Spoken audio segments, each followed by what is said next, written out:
do whatever I can to lead the resistance and make sure that we stand up for working families and Americans across this country. And Donald Trump and this Republican Congress is doing everything they can to destroy the foundations of a country that really is pro-worker, pro-immigrant, pro-women, pro-folks with disabilities, pro-a system that allows all of us to engage and to do better when we all do better. That's what we are fighting for. And if you're like me, there are some mornings when you get up and you think, oh my God, what's going to have happened in the last 6 hours, right? But the important thing is that you are out here today. And if you think that your voice doesn't matter, let me tell you why it does. In the very first week that I was in Congress, Republicans proposed getting rid of the Congressional Ethics Office. And people across the country said, no way, you can't do that. And that is now, they had to pull back on that proposal. We won, and that is now the office that is investigating Devin Nunes for his collusion.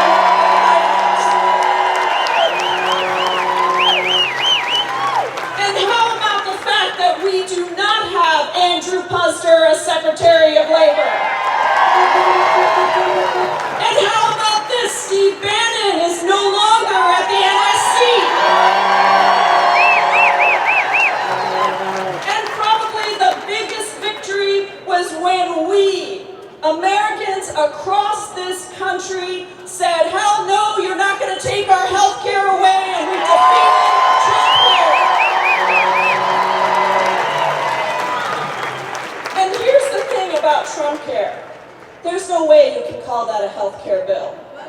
There's no way that you can call something a health care bill when it strips health care from 24 million Americans, cuts $880 billion for Medicaid. That is not a health care bill. What it was, and the reason it's important to talk about it today at this tax march, is it was supposed to be a down payment on a tax bill that would be one of the biggest transfers of wealth from middle income and working families and the poor to the wealthiest in this country. That's what they proposed.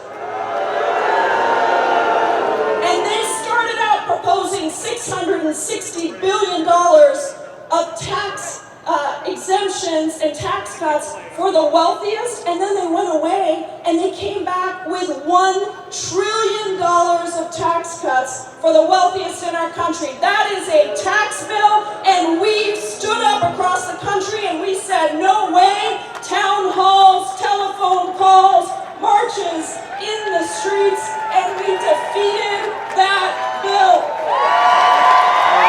So tax day is next week, and I'm so proud to see such a huge crowd here and across the country, because we have to talk about what taxes mean.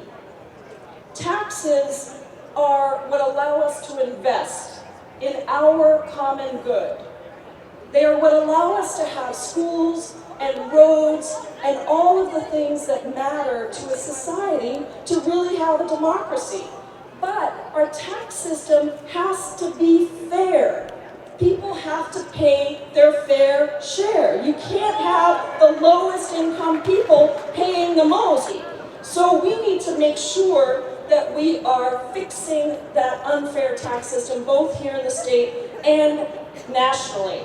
But we also know that tax returns tell the story of our financial lives. And those who are lucky enough to have investments naturally might want those investments to succeed. And that is why when we elect a president to the United States of America, we want to see his tax returns, because we want to make sure that he is acting not in his own financial interest for his investments to increase, but in the interest of the American people. That is why it matters. And that is why every single president in modern history has released their tax returns, until Donald Trump. Not only has he not released his tax returns, he said multiple times during his campaign that he would release his tax returns, and he has not done that. And now he says, he claims to reporters that no one cares about this except reporters. Well, I got news for you, Mr. President. That is your fake news. Americans across the country want to see your tax returns. Republicans and Democrats demand that you release your tax returns because that is about accountability and transparency. So just show us your tax returns and stop hiding.